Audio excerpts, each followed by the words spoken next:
La la la. Let's see. It's saying that it's starting. Stream health is good.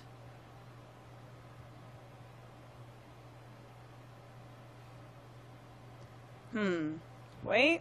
Here we go. Hey. All right. Hey guys, it's Emma Bigling with TYT Politics and Jordan Sheridan right over there.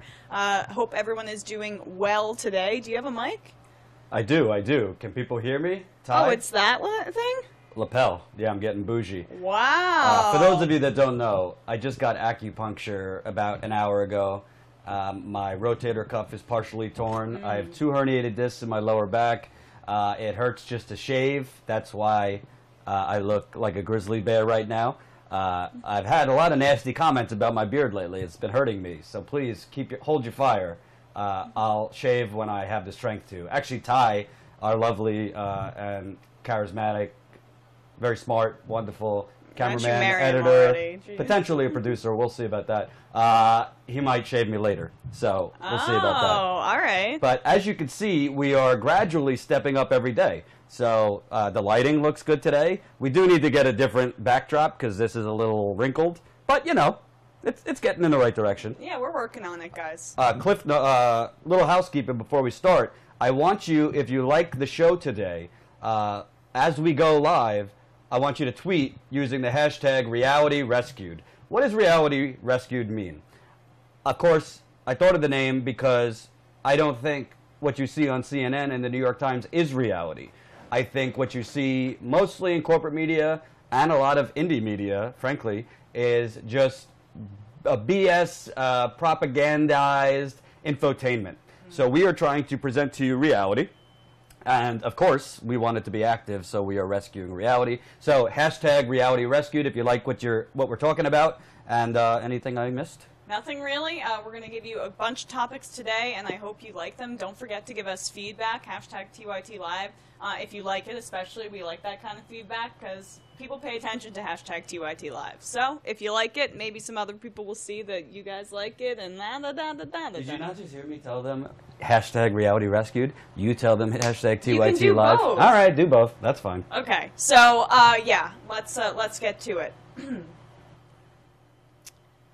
So the fallout after the Charlottesville KKK Nazi white supremacist rally and the terrorist attack that ensued afterwards, killing 1 and 2 police officers were also killed in the scuffle of things. Rest in peace to all 3 of them.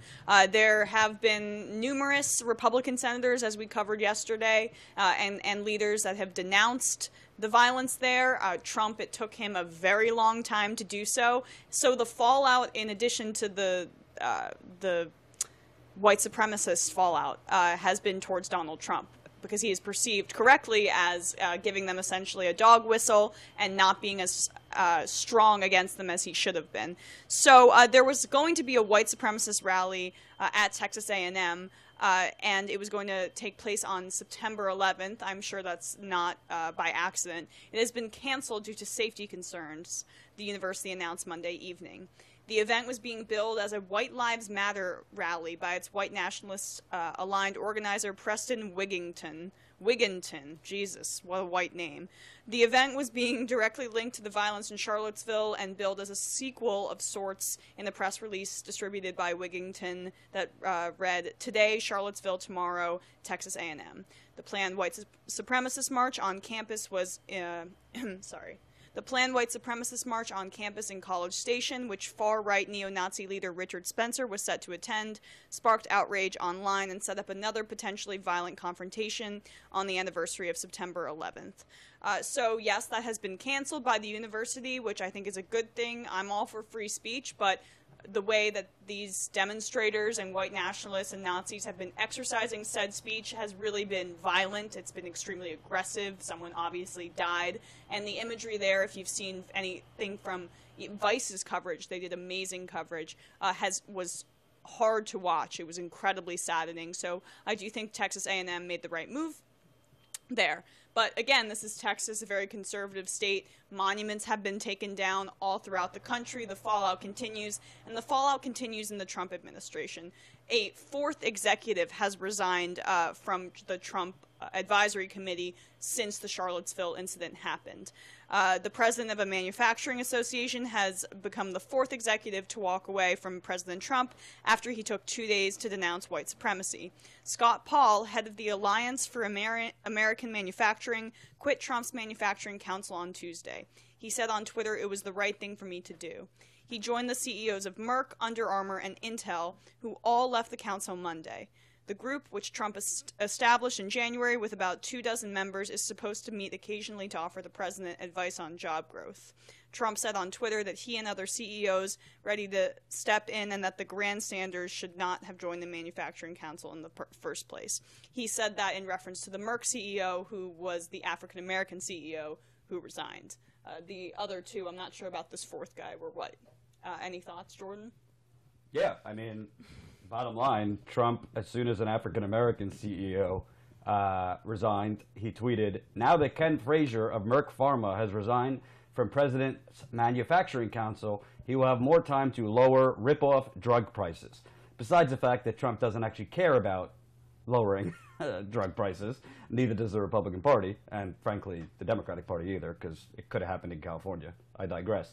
But as you see, if it was an African-American who resigned, right away, he came out very strongly on Twitter, named that executive, but these other, I don't know if this tweet was about the two that resigned otherwise, or now the third, but he said, "For every CEO that drops out of the Manufacturing Council, I have many to take their place. Grandstanders should not have gone on jobs." So why is it that he didn't name those folks by name? Yeah. I'm not trying to theorize here, but the bottom line is, what we've talked about it yesterday, and we've talked about it in the past. When the president sees that an Arab has done something or an African American has done something, he is fast to go after them. But three more white executives left his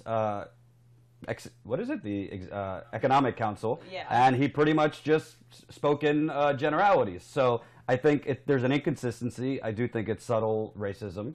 I think he inherently is racist towards African Americans. I thought on the campaign trail it was all kind of making it up as he went along. But I think actions speak louder than words. And since this president basically uses Twitter as his main communication source, you have to look at the pattern. He does not come out strongly against white folk. He does not come out strongly against wealthy elites. He comes out strongly against African Americans or Muslims, and that's problematic. I think the other thing is, it took him 2.5 days to say the right thing. Frankly, we spoke about it yesterday, but I'm not going to give him credit for saying the right thing 2.5 days later. 1 second. You hear that? Yeah. Is that your refrigerator? No.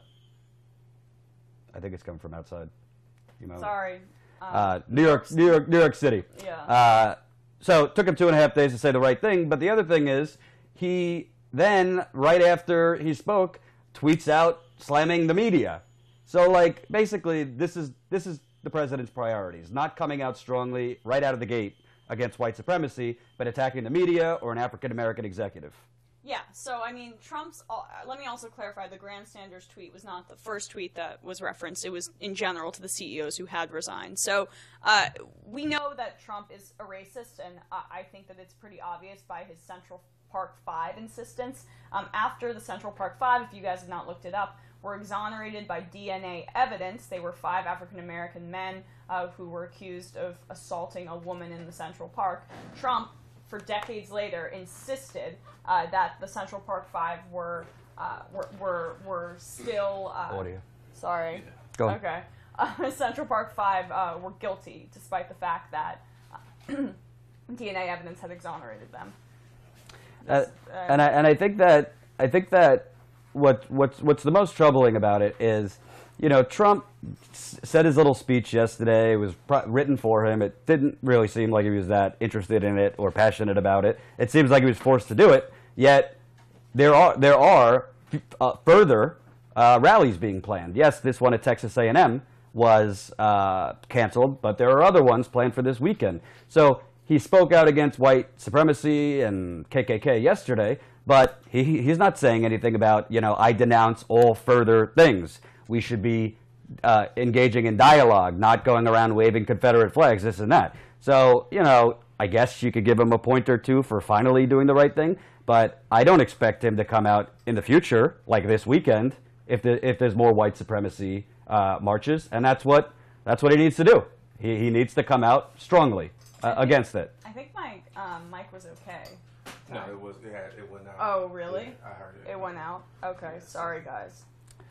So, button it up. All right, well, I got distracted. I'm really sorry, guys. But yeah, I mean, I think that the mainstream media making a huge deal out of these CEOs resigning is, I think, a bit indicative of their worship of big money. So, for example, CNN could not stop talking about the Merck CEO resigning. The CEOs were there when Trump was trying to strip healthcare away from 22 million people. I understand that it's more egregious when you see him not denounce white supremacists, but it's really egregious to strip healthcare from 22 million people as well.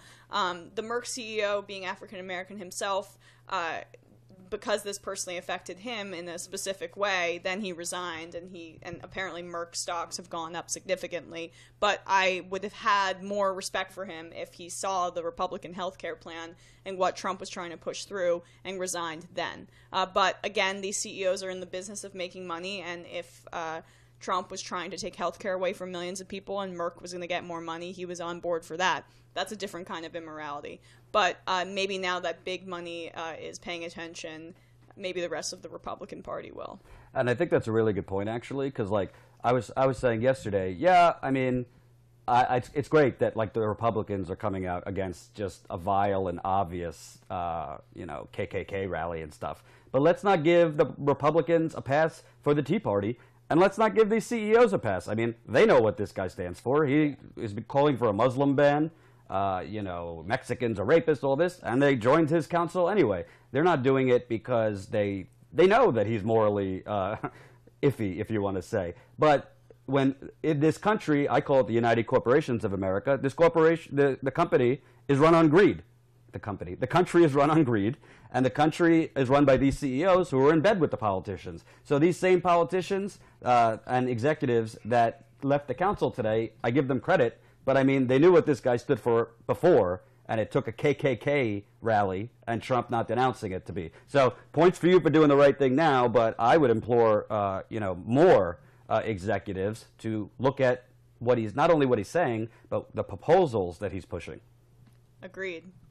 All right, let's move on. I want to talk about an article. There's a lot of articles out there right now about the Democratic Party, and we saw the one a couple weeks ago. The Democratic Party should move to the center. They're all they're written by different people, but it seems like they all have one brain, and they can kind of get in a room and are just pushing this neoliberal crap. But this article hurt me the most. I know Emma hasn't read it yet, but I read it, and I think it is just so emblematic of, really, we are up against serious opposition, whether it's from the Democratic establishment politically or the pundits and the New York Times. So this is from the New York Times. Headline, "It's the economy, Democrats, but inequality is not an issue." Let me read that one more time. "It's the economy, Democrats, but inequality is not the issue." Okay. So, economic inequality, America, one of the most unequal countries in the world, even though we're the richest country, according to the New York Times, the paper of record, not an issue. I'll read you a little bit of it. "Is income inequality the defining challenge of our time? Bernie Sanders thinks so. He ran for president as inequality's most ardent foe. So does Elizabeth Warren, the other champion of the Democratic Party's left. Even President Barack Obama, in his understated way, seemed to agree. Notably, he engineered perhaps the most aggressive redistribution of income since President Lyndon B. Johnson in the 1960s. I don't know what the hell that guy's talking about. Look at the chart. It only has increased since Obama's presidency. I don't know how Obama did anything on income inequality. But maybe the issue should not be the party's lodestar, This month, a clutch of Democratic governors, members of Congress, and city mayors gathered with Democratic fundraisers, strategists, and other champions of liberal causes in this secluded patrician resort in the Rockies to hear that all this attention to income inequality could actually hurt them. So before I even go further, what they're talking about is basically the circle jerk of all circle jerks of the establishment. The mayors, the governors, the donors, the strategists, the consultants, the pollsters. They all gathered in Colorado, it seems. In Aspen. Yes, in Aspen. Income inequality is not... I've been to Aspen. They don't know what income inequality is there. Right. So basically, you have all the people that were so god-awfully wrong for the last, I would say, decade. But if you want to focus on 2016, these are all the brainiacs who pushed Hillary Clinton and said Bernie's radical and, oh, you know, just Trump, Trump, Trump, bad, bad, bad, Trump, bad, we'll win. And now these are the people unifying in the Rockies with their caviar and Chardonnay to talk about the future of the Democratic Party. So right there, you know, is a problem. But it gets worse. Quote, income inequality is severe. John Cowan, president of the centrist Democratic research group Third Way, told the assembled politicos. The quote continues, and part of the economic system is unfair.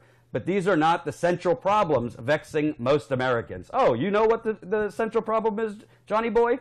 Many of the solutions proposed to meet them are not responsive to the aspirations, needs, and values of those Americans. What do you think? Is income inequality not the central problem? Apparently. Yeah. What are the aspirations, needs, and values? It's so vague on purpose. I mean, it's an offensive article. David Sirota, our colleague, had a great tweet about it. Essentially, just saying like, can the New York Times? Is this in the op-ed? Is this an opinion piece? I believe so. Yeah.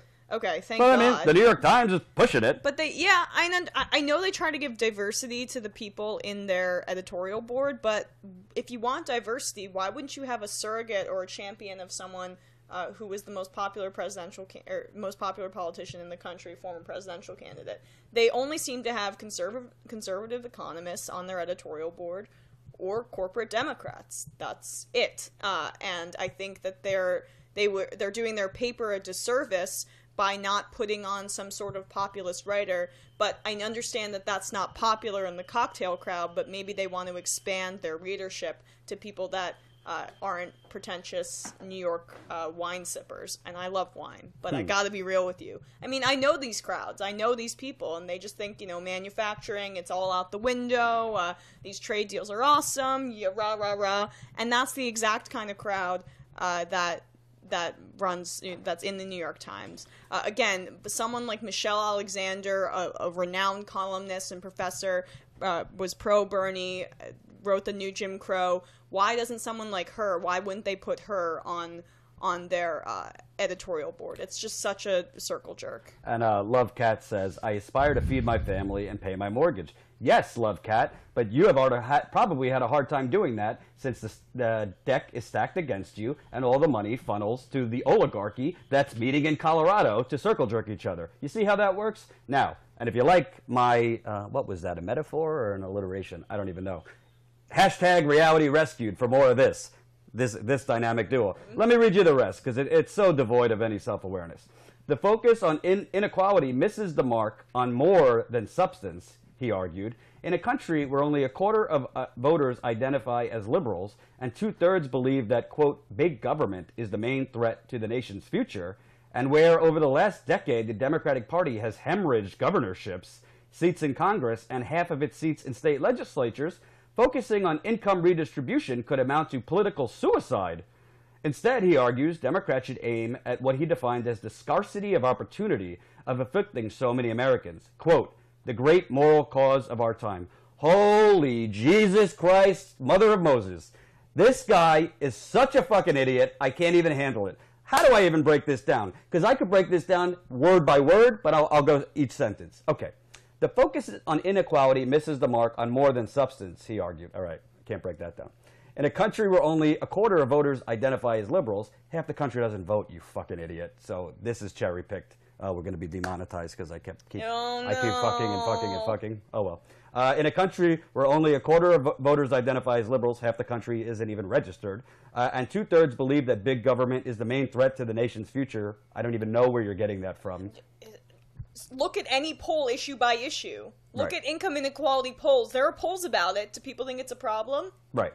And where over the last decade, the Democratic Party has hemorrhaged governorships, seats in Congress, and half of its seats in state legislatures.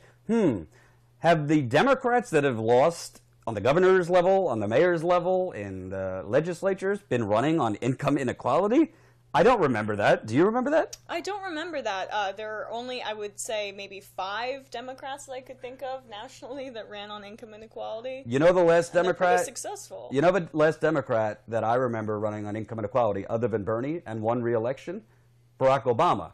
I think it wasn't really I don't think he had a lot of backbone to back it up, but he had very, very populist tones during his 2012 re-election. You remember that speech he gave? Yeah, and it was the same narrative in 2008. He's too left. He can't win. Hillary, go for her. And, Obama ended up not being as left by any means as how he campaigned, but a leftist campaign does really well. Because the left and right paradigm in this country, as purported by columnists like this, is an outdated view of the country, and that goes to show because they don't leave their bubble. They just don't. And you don't even need to physically leave. I'm saying that, honestly. But look at papers outside of your establishment press and look at thinkers that think a little bit differently than you.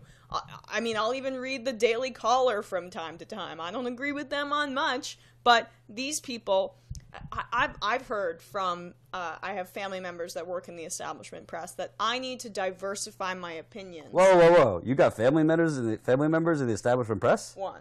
Why didn't you tell me that before I hired you? I have told you, but I don't want to bring it up on air. Okay. In case she gets in. But I have a family. That's Emma's look when she's flustered. Go on. I have a family member that works for one of the big 3 papers: New York Times, Washington Post, Wall Street Journal, and I won't say which one, but I do. And she always says that I need to diversify my portfolio of media, that I only consume liberal media, she thinks, right? And that I need to just look at other mediums. Yeah, I do. I actually do look at conservative stuff all the time online. That's what we do as people that are a part of the new media. But the establishment press is not aware that their left and right paradigm of what they read is a bubble in itself, because those are opinions of elitists in both of those sectors of political thought, and their opinion is extremely narrow and not reflective of an overwhelming majority of the country. Right. And somebody, hold on, I'm trying to read some comments here. Somebody just said, Gilbasso said, I'm a proud centrist Democrat. Does that make me a bad person? No, Gilbasso, I'm sure I'd love to get, what was that stuff we had last night, Ty? That good feta cheese and all that? I'm sure I'd like to break, I'm sure I'd love to break bread with you. But politically speaking, you're not a bad person. I just think you need to open your mind a little bit, because we've had centrist policies now. Actually, we've had kind of center to right policies pretty much since the 1980s. It depends on the president. It was more to the right with Ronald Reagan, George W. Bush, more center right with Bill Clinton, and more, I would say, with Obama, just in the middle to Republican. With Obamacare, we know that was a Republican point. But the point is, I think the problem with the New York Times, and yes, it's somebody's opinion piece in the New York Times, but you rarely see like opinion pieces in the New York Times that would be the headline, income inequality is the crisis of our time. It's always from this centrist to center-right point of view. And let me tell you something, if this columnist who wrote this piece would actually gone out to where we went on that Disappearing Middle Class tour, right. If you're not familiar, Emma and I went out, Pennsylvania, Ohio, Michigan, Illinois, Wisconsin in like 5 days. And we basically put a face to what Bernie was talking about, the disappearing middle class. There's a playlist on this channel for it if you want to check out the videos. If they would go out and ask those folks what their problem is, trust me, they're not the scarcity of opportunity afflicting so many Americans. No. Their problem is there are no opportunities. And part of the reason, real opportunity we're talking, part of that reason is because the deck has been stacked. The money has funneled. It's not only that the money has funneled up to the top 1%, productivity has never been so high in this country. Yep. But as productivity, meaning these people, the scarcity of opportunity, as people's productivity has risen, the wages have stagnated. It's not by accident.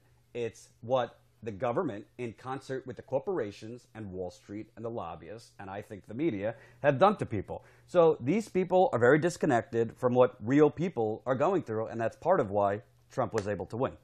Boom. I'll read you one last part of it. They say that Mr. Cohen, who wrote it, exhortation might be understood as a typical call for repositioning that follows a lost presidential election. Third Way, which organized the gathering, is after all an intellectual heir to President Bill Clinton's centrist politics, more skeptical of deregulation than in the Clinton era and less interested in fiscal balance, but equally at loggerheads with the Democratic Party's left. And yet the Democratic infighting over message and strategy in the wake of November's stunning defeat suggests that something existential is going on. Only 8 years after they boldly proclaimed the economic crisis to be a critical opportunity, Democrats lost touch with their voters. See, this is also a misnomer. Democrats didn't lose touch with their voters. Voters have been woke. I think when you have an anti-establishment year, whether it's Trump and his phony baloney talk or Bernie Sanders actually telling the truth, voters, it's not that Democrats lost touch with their voters. Voters have realized that the Democrats and frankly the Republicans, there's significant differences, I think, on things like race and social issues, but economically speaking, one is like very in your face and open that they're just trickle down and for the rich, and Democrats, people are getting more awoken to that. They'll tell you one thing, but who they take money from and then how their votes balance. People were more woke this time around, and I think they are continuing to get more, I hate that term, woke. But I think that's a little, I agree with you. I think that's very applicable to the Bernie Sanders movement. I think it's not applicable to Trump. I agree. I think my point is, with the Trump voters, with the Trump voters, it's less woke and more just like they wanted something different. They wanted to throw a brick through the window. They wanted something different because they are starting to realize that they are just been getting the same old. Right. Like when Hillary Clinton is going around talking about like stronger together and this and that, like the people in Michigan and Ohio, they knew like the Clintons were the ones that were instrumental in their jobs going offshore. That's absolutely correct. Right. So we'll keep, unfortunately, having to talk about these pieces because they are being written, and whether it's written or segments on TV, they are in influential outlets that a lot of people read, and we need to debunk the bullshit. The bottom line is, if you look at individual polls, like she said, all these issues are connected to income inequality. And if I go around the country right now, and the first question I ask is, how do you feel about, McDonald's making billions in profits while you're struggling to either, choose between paying for medicine or groceries for your kids? That is their main issue, in addition to scarcity of jobs. So to write a headline like income inequality isn't an issue, yeah, you probably have a lot of income, whoever wrote that. That's what it comes down to. Yep. All right, onward. I really want to talk about this one, Yes, sir. because it's just really unbelievable to me, and it's very undercovered. Wait a minute. Hashtag reality rescued if you like what you're hearing. With the TYT Live hashtag, too, just so people can see it. All right.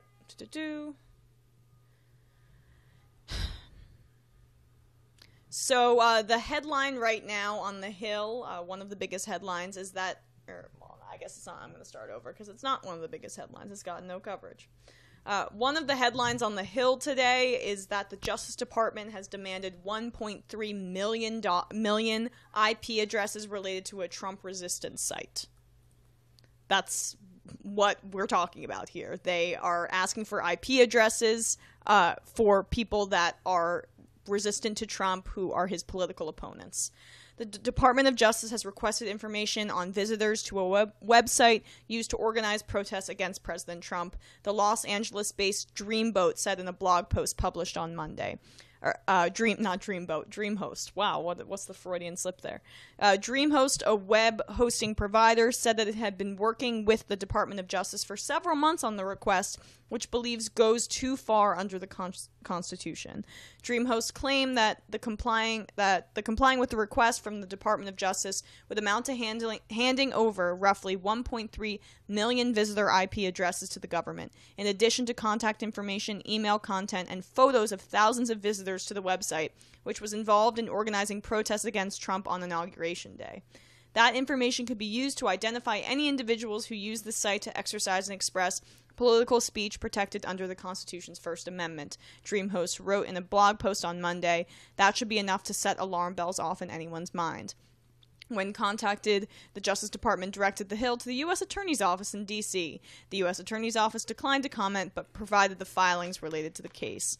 The company is currently challenging the request. A hearing on the matter is scheduled for Friday in Washington. So this company, DreamHost, again, thinks this request is unconstitutional, that the Department of Justice, headed by Attorney General Jeff Sessions, is requesting for 1.3 million IP addresses of people who could be protesting against Trump, and contact information. Their faces, pictures of them, their emails, and it's fascism 101, and it's not getting reported because, yes, the Charlottesville protests are extremely upsetting, but these are kind of the quiet things that go around behind the scenes that we have to pay attention to and we have to bring light to, because that's unbelievable. I mean, anyone who's concerned about privacy, anyone who sees Edward Snowden as a champion and as a hero like I do, should be absolutely concerned about this.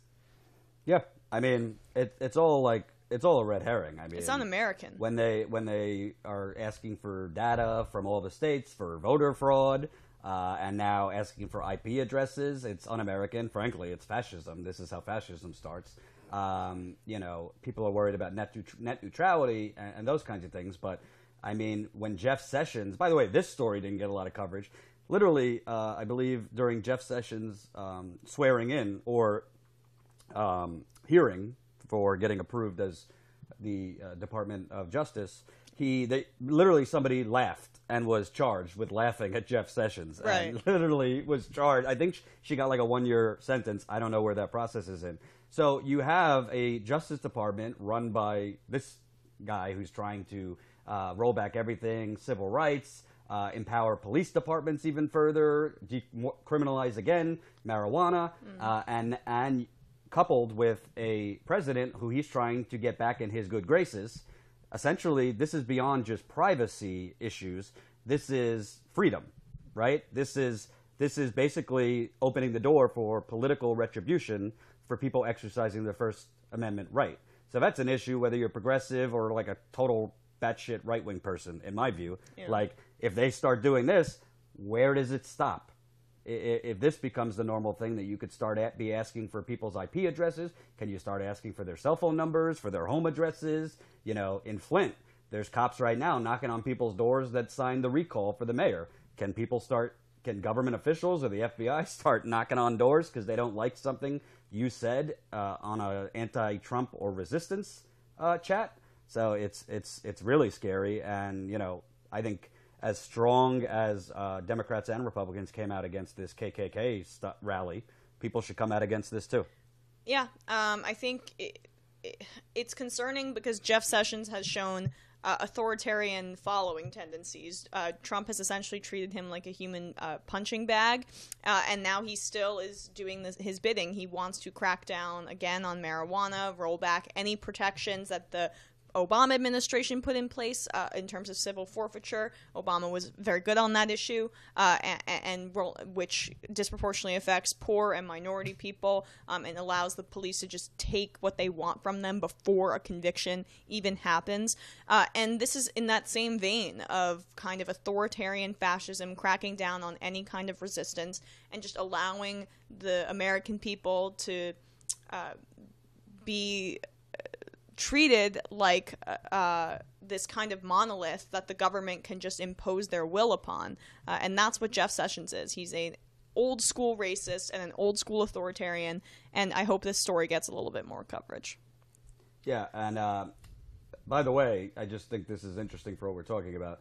The founder of Black Lives Matter just said on MSNBC that hate speech isn't covered by the First Amendment. I actually agree. So there's a difference between having vile speech that is protected by the First Amendment versus hate speech. So all these right-wingers, and now apparently the Trump administration, that are asking for IP addresses, like, because people are going to your resistance website. Like, I think we need to, they're always saying we need to have a conversation about civil rights and, you know, race and all that. No, we don't need to have a conversation. This needs to be put a stop to before it gets bigger. Yeah, well, speaking of racists, someone named Empowering Vibes commented in our chat that Obama never called out Black Lives Matter. Trump called out the racist people. He said he denounced racism and bigotry. Get your earwax out of your goddamn ear. If you think that a group that says Black Lives Matter is a racist group, then you are a racist in yourself, because just saying that Black Lives Matter and just pronouncing it, it needs to be said because the state doesn't think that Black Lives Matter because they're fucking killing them, police disproportionately, and look up the numbers. I know you have a Google account, and get off our stream. Yeah, go away. We don't want you. Reality Rescued. Hashtag Reality Rescued. And on a lighter note, my God, folks, I haven't waxed my ears and I don't even know how long, and I did last night. Jesus Christ, man. What came out of there was beautiful. It felt really, really good, and I'm going to do it every day now. I also need to start flossing, because I haven't been to the dentist in like a year, so I don't even know what's going on there. I love these personal hygiene conversations. Me too. Oh, I could go even further, but I'm going to keep it cool. Anyway, I want to... I think it's funny how people do that, how people try to compare Black Lives Matter movement to a racist organization, or even the Black Panthers. They do that all It's the classic time. projection. Yeah. They because they are racist, they cannot see, they are projecting onto others. But you know what's interesting to me, and Ty, correct me if I'm wrong, but every time a police officer has been shot and killed, which on the grand scheme is much less than the amount of African Americans being killed by police, every time a police officer was killed, and the person who killed them might have had, awful negative feelings toward the police, I've heard Black Lives Matter leaders denounce that. Yeah. I have heard Black Lives Matter say, we are not a violent movement. I have interviewed Black Lives Matter leaders who have said that.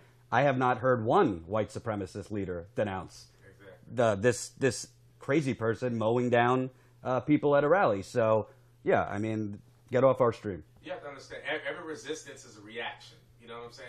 Like, Black Lives Matter, the Panthers, the Women's March, all those things are a reaction to oppression, to what's going on.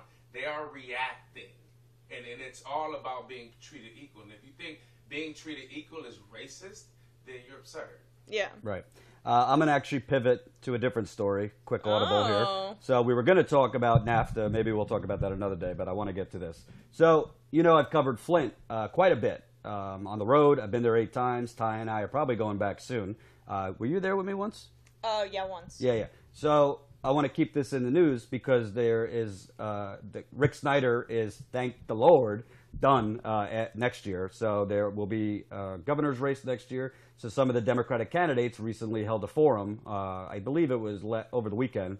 And all of them, all 4 running for governor, condemned the Flint water crisis, obviously, but they also are calling for an end to the emergency manager laws. And I think this is really important. If you don't really know what started the Flint water crisis, I mean, really what started the Flint water crisis is the 30-year controlled demolition of the middle class. But in the short term, what started it was this institution of emergency manager laws, which has happened in other states and are happening now in other states, where essentially the governor or an executive can decide to appoint his or her proxy, to essentially overrule the mayors or the elected city council. So that's what happened in Michigan. It actually was Jennifer Granholm, the Democratic governor, who first instituted an emergency manager there, and then Rick Snyder, the governor, who I believe is wholly responsible for the Flint water crisis. He instituted an emergency manager who ultimately made the decision for Flint, we are going to switch the water. So when we hear on cable news and the New York Times, our democracy is under attack by Russia or whatever they're talking about, no, this is actually day-to-day democracy under attack in Flint, because even though the emergency manager is no longer, the emergency manager law, the effect of the emergency manager law is still in effect. How is that in effect? Because in Flint, after the governor got rid of the emergency manager, he created a receivership transition advisory board. I know it doesn't sound sexy, but it's important. So the receivership transition advisory board is essentially 3 businessmen that were never elected that Rick Snyder appointed. The mayor of Flint has to go before them to ask for money and to ask for things that she wants to do to be allowed, essentially. The city council could vote on things, and then they are overturned. So the poisoned residents of Flint, the people they elected, are frankly not making the decisions. It's Rick Snyder through his proxy. So let me tell you.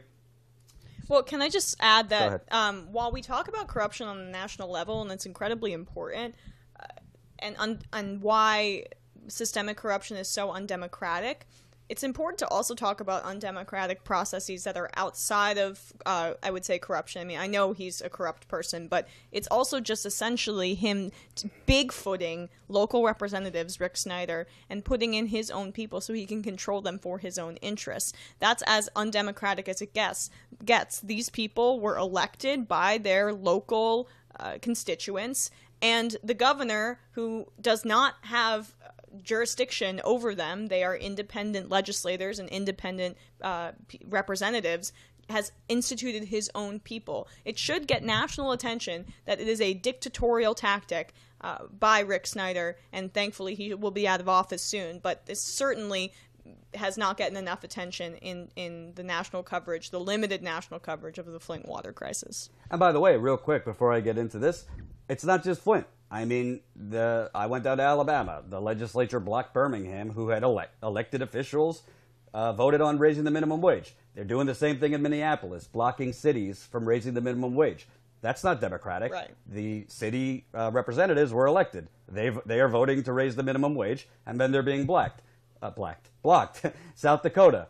I went there a couple months ago. Literally, there was a ballot measure in South Dakota, and basically a campaign finance ballot measure to limit the amount lobbyists could donate to the state legislature. It passed 52 to 48 in November, so the ballot measure passed, the anti-corruption ballot measure passed. The South Dakota state legislature, they just repealed it. That's as undemocratic as it gets. It was a ballot measure the people voted for, and why have ballot measures? Why have elections? So let me tell you what the candidates for the Flint, Michigan governor said. Speaking to about 250 people at the University of Michigan Flint, they used the Flint public health debacle as a launching pad for a wide-ranging critique of state government under Rick Snyder and the GOP-controlled legislature. Former Senate Minority Leader Gretchen Whitmer of East Lansing, retired Xerox executive Bill Cobbs, former Detroit Health Department Director Dr. Abdul El Sayed, and Ann Arbor businessman Sri Franadar agreed on many of the issues at the forum. They all called for repeal of the state's emergency manager law, through which Flint has been placed under state receivership when its drinking water was contaminated by the lead in April 2014. They also called for better environmental protections, including a shutdown of the Enbridge Line 5 oil pipeline, a halt to state government privatization, and the growth of for-profit public charter schools, and expansion of publicly funded health insurance plans such as Medicare, Medicaid, and Medicare. Listen, they're running. So hopefully, I haven't looked into all of them, so let's see if their records match the rhetoric. But the bottom line is, whether it's Flint or other places, you cannot get true progress, especially in a situation like that where people have been poisoned, if the people are not in power through their elected representatives. The people have voted for the mayor. Whether you like the mayor or not, they voted for her. The people voted for the city council members. Ty and I have been there a bunch of times. I mean, I talked to the mayor. I've interviewed the mayor once. You could tell. I mean, she's really frustrated because it's not a normal thing to have to, it's a normal thing that you get a certain amount of money from the state. It's not a normal thing where you cannot institute your agenda. You were elected to push an agenda, but you can't institute it because you literally have to go in front of a board to get anything approved. And if the people of Flint, who I've talked to at this point, hundreds, they're struggling. They're struggling to get medical coverage, which is a national disgrace. They should have Medicare for all, plain and simple. They're struggling to basically they don't even know if their water's safe now, because a lot of them are still seeing strange colors or smells, or it tastes weird. And as I've told you, the filters are not 100% to remove lead. I remember I drank the water on accident. Right. It tastes like crazy. I don't know. And I think what's most important is it's on us, independent media, and the people who watch us, activists, to keep Flint in the spotlight, because to me, it's not a local issue, folks. I mean, whether it's water contamination or something else, emergency manager laws are undemocratic, and they allow the same people that recklessly, if you want to say it was negligent, fine, recklessly were in charge when this happened, to be making the decisions after the fact for the response. Yeah. I mean, again, that's what it is. Like, America, I know it's a republic, but it is supposed to be a democracy in the sense that, especially on the local level, we are supposed to run our government. And yes, people have become apathetic. The local politicians, people are not interested in, and have been blocked from the process of helping themselves. But right now in Flint, Michigan, people want to help themselves. The level of political engagement there is extremely high. But you're unable to do that when you have a governor as unbelievably undemocratic as Rick Snyder. And for the almost 500 people watching right now, I'd like to see #RealityRescued from every last one of you. Let's get that going. Boom. We'll do one more quick story. So, why don't you tell folks about this NAFTA thing? Sure. Are you sure you don't want to save it for tomorrow? I don't want it to be quick. I want to go in on him. All right. Oh. Okay. Never mind. Poor choice of words. Wait. All right. So let's not talk about that. We'll have a little fun right now. Okay. So, Ty and I were in Atlanta a couple days ago. We were covering one of the marches for Charlottesville. It was the day the Charlottesville tragedy happened, with this national white nationalist running people over. And Ty, why don't we share about the sinkholes and all the other shenanigans that went on? Here, let me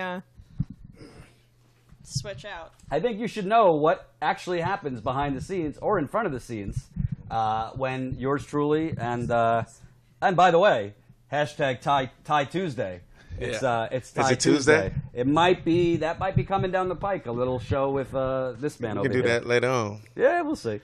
You need to excuse my hair. Excuse my appearance. Wait, and let me know. Would you like? I look way better than this in person. Would you like to see Ty shave my beard live on Facebook today? Say yes or no in the stream so we can get a consensus on that. Yes. Oh, so what are we talking about? Infrastructure. Well, the sinkhole. Yeah. And you could talk about us sleeping together last night and all the trouble that caused. I don't know what that has to do with the news. And that sounds hella weird, too. Well, we had clothes on. He was sleeping the opposite way. What else? What else? Nah. Kept trying to kick me out the daggone window, dog. But anyway, we're in the... where were we? We were walking down the street during the march for Charlottesville, but we were in Atlanta. And we were walking, and I saw one hole. I'm like, damn, is that a hole in the middle of the street?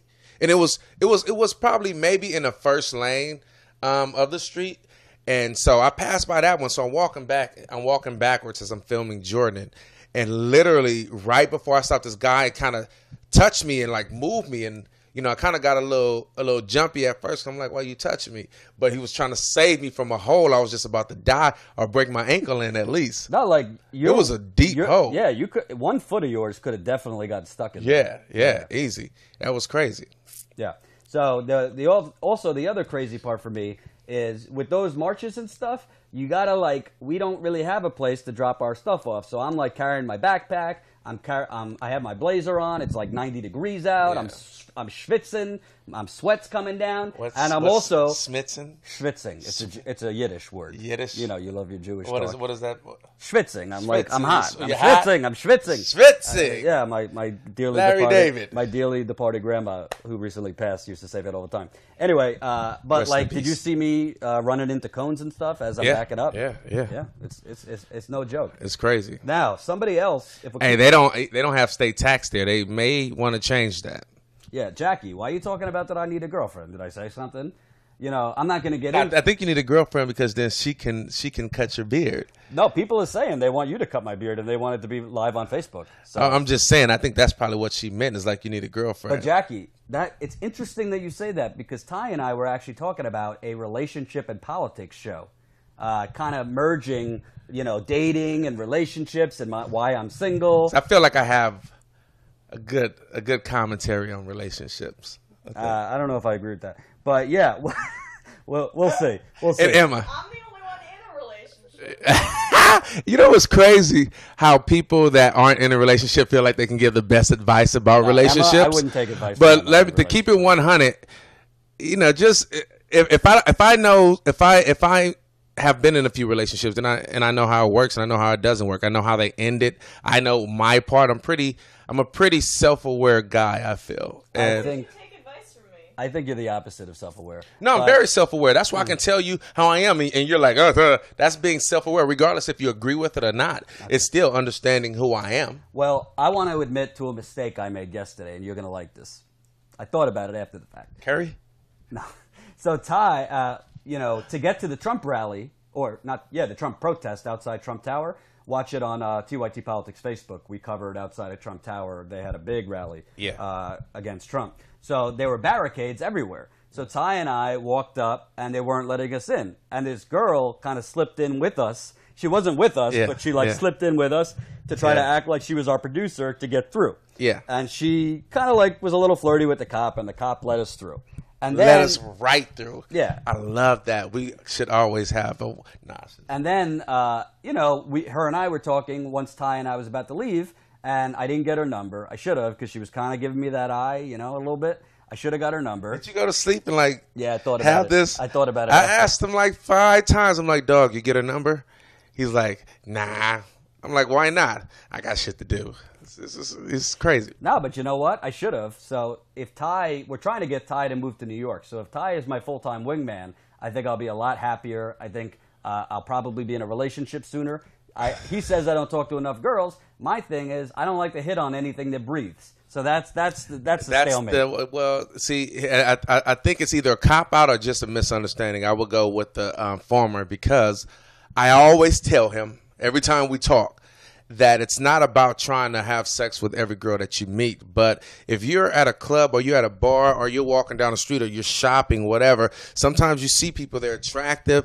You just never know. You only have one opportunity. Like Eminem said, you got that one shot. Make it happen. The worst thing a person can say is no. You know what I'm saying? If you know how to read people and you can kind of read your audience, you won't come at people the same way. You'll kind of understand how to deal with them. But that only happens from experience. You know what I'm saying? The more people you talk to, the more you understand, that, women are different, people are different, and you just got to learn how to approach them different ways, and things work out. Ashley B says, I would date Jordan. Integrity is hot. Ashley B, you know where I'm at. Message me on Facebook. Does Ashley have a picture? I don't know. We don't see pictures. Okay. Maybe we'll do an auction. Maybe we'll do a whole show that's an auction for me. For you. Yeah, not you. Yeah, Emma's taking it. Not for you. I don't mean for me. I thought you were going to auction off women. I was like, this is auction off me. No. What do you think? What do you think, Trump? Anyway, we could get into Emma and I have stories from the road. Not those kinds of stories, but stories she could tell you about my travails. Anyway, one person made a comment, and I want to just give you a tease. Yes, it's a dating segment. I think it's entertaining.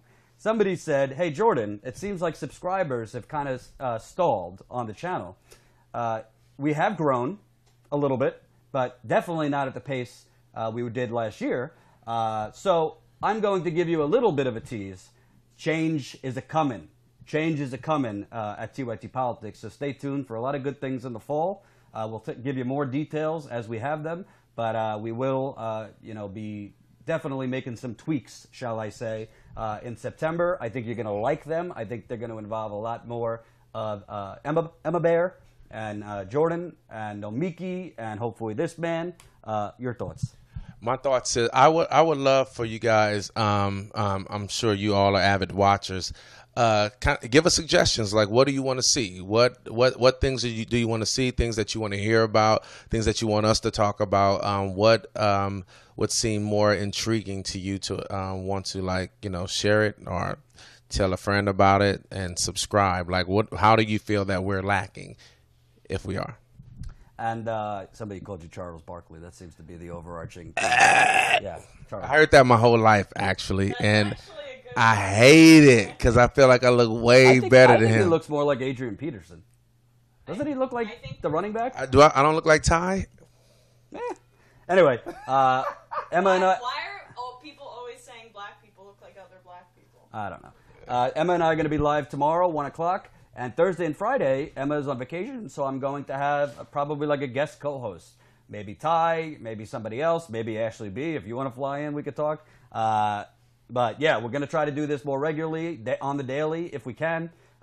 Check out our other videos. So I interviewed a bunch of people at Netroots Nation, which was an establishment conference. I called it as such when I was there. But there's interviews with actual progressive candidates that are up on the channel. Nomiki just did a great report. She's on vacation, and she went live talking about Charlottesville. Also, Nomiki's interview with the Nation. What's the lady's name? Katrina that's Van really Winkle. good. Check that out. Yeah, it's a long one, so if you want to listen to it rather than watch it, I usually go in the bathtub with my watermelon beer, and I put on videos that I could listen. That's how I roll. With that, Ty, with that, we're going to shut down shop. We might go on Facebook Live for Ty to shave my beard. So be ready. YouTube.com/TYT Politics, TYT Politics on Facebook. Peace out.